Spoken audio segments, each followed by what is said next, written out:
Look at the clock on your wall or on your screen. Take note of the exact time. Now, add 7 minutes to it. That new time, the one that is just 7 minutes from now, is the moment of a divine and terrible appointment. At this precise time, 6:23 p.m. on this Sunday evening in Darbhanga, Bihar, and at every corresponding second across the globe, a 7-minute timer has just been activated on your life. This is a divine emergency alert from the highest heaven. A portal is being opened. In exactly 7 minutes, your biggest fear, the one true terror of your soul, will be given form, and it will manifest in the room where you are sitting right now. And it has been invited. It has been summoned by the person you trust the most. You know the fear I speak of. You do not need me to name it. It is the one you never, ever speak about, even to me. It is the one that lives in the deepest, darkest, most secret cellar of your heart. It is the one that can make your heart race and your palms sweat and your breath catch in your throat, just by the mere thought of it. You have spent your entire life building walls against it. You have spent your entire life running from it. But a door has been opened for it by a hand you have held. A key has been turned by a person whose voice you love. And your great and terrible enemy is about to walk into your most sacred and private space. You, my child, you are the strong one. You are the one who is brave for everyone else. You are the rock, the fortress, that others run to when they are afraid. But who do you run to? Where is your fortress? You have carried your own secret terror in a profound and lonely silence. And the one person, the one single soul on this earth that you thought was your fortress, the person you have trusted with your vulnerability, has just betrayed you in the most intimate and cruel way imaginable.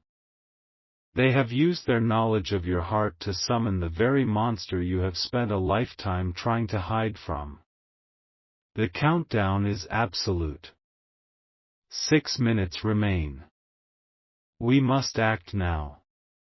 We must turn your room from a summoning circle into a divine and holy battleground, before the summoning is complete. The person you trust who has done this, they have not done it out of hatred. They have done it out of a twisted, arrogant, and terrible form of love. They love you, but they do not respect you. They see your greatest fear as a flaw, a weakness, a stain upon your soul that needs to be violently and brutally scoured away.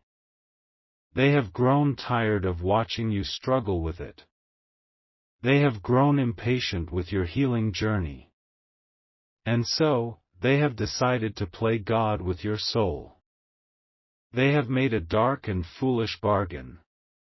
They have sought out a forbidden ritual to summon a fear elemental, a spiritual being that takes the form of its victim's greatest terror. And they have invited it into your room, believing that this terrible, forced confrontation will do one of two things: it will either cure you, or it will break you. And in their arrogant and twisted heart, they have decided they are willing to risk either outcome. This is the ultimate violation of trust. The person who was supposed to be your safe harbor has instead invited a tidal wave into it. They have turned your most private and sacred space, your bedroom, your sanctuary, into a gladiator's arena, and they have summoned a lion, all for their own twisted satisfaction. This is the one who has always given you the tough love, is it not? The one who has always told you to just get over it. The one who has always minimized your pain because the sight of your struggle made them uncomfortable. You have always thought it was just their clumsy and awkward way of trying to help. It was not. It was their pride. It was their arrogance. It was their desire to be the one who finally fixed you. And tonight, their arrogance has summoned a demon to your very door. The injustice of this is that they have weaponized your deepest vulnerability against you. The one secret you trusted them with, the one fear you confessed in a moment of weakness, they have taken that sacred confession and they have turned it into a target. They have painted a bullseye on the most wounded part of your soul. We will not allow this to stand. In the next few minutes, we will not only prepare a defense against this coming entity, but we will show this foolish and arrogant helper what happens when they try to play God in a universe that already has one. The divine reversal of this terrible summons will be an act not of fighting, but of mastery. The enemy expects you to be terrified. They expect you to scream, to run, to be consumed by the fear. We will do the opposite. We will not banish the fear. We will tame it. We will domesticate your own monster. This is a ritual of supreme and holy authority. You will need no tools but your own voice and your own courage. I want you to cup your hands together, as if you are about to drink water. Now, I want you to bring your cupped hands to your mouth. And you will now do the one thing you have never dared to do. You will speak the name of your fear. You will whisper it, just once, into the dark and secret space you have made with your own hands. You have now brought your greatest enemy out of the cellar of your soul and into the light of your own consciousness. Now, you will speak to it. With your fear held there, in your hands, you will speak a declaration of ownership.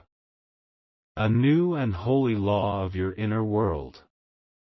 Say this, and let your voice be the calm and steady voice of a master, not a victim. You are not my master. You are not my end. You are the shadow that shows me my light. You are my servant, and our work begins tonight. Now, for the final act. You will clap your hands together, once. A single, sharp, final sound. With that sound, you have just done the impossible. You have not destroyed your fear. You have hired it. You have turned it from your tormentor into your servant. And when the fear elemental manifests in your room in a few moments, it will not be a monster coming to devour you. It will be a powerful and terrible servant, arriving to report for its first day of duty. To confirm that you are now the master of your own fear, to declare your new and holy authority, you must type these words: "My fear now works for me." Do it now. 2 minutes remain. Stop. Do not whisper the fear. A new and more terrible truth has just been shown to me. The invitation has a second name on it. And my child, it is not yours. The betrayal is deeper than you can possibly imagine. Listen to me now. Think of the person you trust who has done this. Picture their face in your mind. Now, look past their eyes, into their spirit. What you see there is not the arrogance of a misguided helper. It is the raw, abject terror of a coward. They have made a terrible, terrible mistake. Here is the secret within the secret. The person you trust did not summon the fear elemental for you. They summoned it for themselves. They, in a moment of weakness, decided to try and confront their own greatest fear. They began the ritual. They opened the portal. But when they felt the true, cold, terrible power of the entity beginning to cross over, they panicked. Their courage failed them. And in a final, desperate, and cowardly act of self-preservation, they performed a second, forbidden ritual. A ritual of redirection. They have taken the spiritual invitation that was addressed to their own soul, and they have scratched out their name and have written yours. They are sacrificing you to save themselves. This changes everything. This is no longer a twisted and arrogant act of tough love. This is a cold-blooded, spiritual murder attempt. This is an act of supreme and unforgivable betrayal. The 7-minute deadline is not the time until your fear arrives. It is the time until the redirect on the spiritual summons becomes permanent and irreversible in the laws of the cosmos. In these last moments, we must not just tame the fear. We must refuse the package. We must take this terrible, demonic invitation, and we must send it back to its rightful and intended owner. Because you have waited, because you have listened with a spirit of a true warrior, you now see the truth. You are not the patient. You are the intended sacrifice. But the sacrificial lamb has now become a lion. And you will not go quietly to the altar of your friend's cowardice. The signs of this redirection will now become clear. In the next few minutes, you will receive a communication from this person, this betrayer. A frantic, strange text message. A missed call. Are you okay? I just had a terrible feeling about you. This is not concern. This is their own consuming guilt, their own abject terror, leaking out. They are checking to see if the sacrifice has been completed. Next, an object in your room that you strongly associate with your greatest fear will suddenly fall, or move, or break. This is a sign of the entity, homing in on the new, false address, the new, false target, you. Now you must act. You must refuse the sacrifice. You must perform a divine reversal of address. This is a legal and spiritual declaration that will be honored by all the powers of heaven and hell. You must type with the full and righteous fury of a soul that refuses to be a sacrifice for another's cowardice, "This is not my appointment." As you type these words, the angelic host is intercepting the spiritual summons. They are erasing your name. And they are rewriting the original, true name of the intended recipient. The package is being returned to its sender. The grand restoration, the final, victorious act of divine justice, is now at hand. As you make your declaration, as you refuse your appointment with a terror that was not meant for you, the portal that was beginning to tear open in the corner of your room will slam shut. You will feel a sudden rush of peace, of safety, of a profound and holy silence. The 7-minute mark will arrive. And it will pass. And nothing will happen. No entity will appear. No fear will manifest. The threat will have been averted, the summons cancelled, the terror returned to its source. And what of your friend? Your betrayer? At the exact moment that the 7-minute timer expires, a new portal, the original portal, will rip open in their room. And the fear elemental, now furious at being redirected and then redirected again, will manifest before its true and terrified summoner. And that person, that coward who tried to sacrifice you, will be forced to spend their night, and perhaps the rest of their life, alone in a room with their own greatest terror. Justice will be absolute.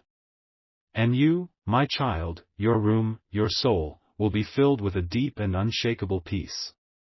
Your greatest fear, which was almost brought to your door, has been defeated. And your trust, which was so terribly broken, will now be placed where it has always belonged, not in the flawed and fearful hands of another human being, but in the strong, and safe, and loving hands of your God. This is my divine law of reversal. Ask Jessica, a young woman from Austin, Texas. Her older sister, her lifelong protector and best friend, had always pushed her to face her fears, especially her crippling fear of failure. One night, she received this message. She saw a book about embracing failure fall from her shelf. With 1 minute to spare, she typed the declaration. She said her sister called her, in a panic, at the 6-minute mark, asking if she was okay, saying she had a terrible feeling. At the 7-minute mark, Jessica felt a wave of the most profound peace of her life. The next day, her sister called, weeping, inconsolable. She had had a waking nightmare at that exact time, where she had seen all of her own life's failures and inadequacies manifest as a shadowy, judging figure in her room. She had a complete and total breakdown. She was finally forced to confront her own demons, instead of trying to force Jessica to confront hers. Do you see? The battle they force upon you will always become their own. It is your turn. You know someone who is being pushed by a well-meaning friend or family member to face a fear they are not ready for. Someone who is being subjected to tough love that feels more like cruelty. You are their true protector. You are their shield. Send this message to them now. You are not just sending a video. You are sending them a divine restraining order. Now, a final task. You must listen to this message one more time. The first time, you listened as the sacrifice. The second time, you will listen as the sanctuary. But I have hidden a secret for you. In the audio of this message, there is a 7-second countdown, hidden beneath my words. It is very faint. You may not hear it with your ears. But if you listen closely, your spirit will feel it. And finding it will permanently seal your room, your sacred space, against all future unwanted spiritual invitations. The first listen was for the battle. The second is for the eternal seal. The battle is won. The fear is returned. Your peace is absolute. To declare your room a sovereign and holy sanctuary, and your soul the one and only master of its own fears, you must seal your victory now. Let all the realms, seen and unseen, hear your decree. Type, my fears serve me.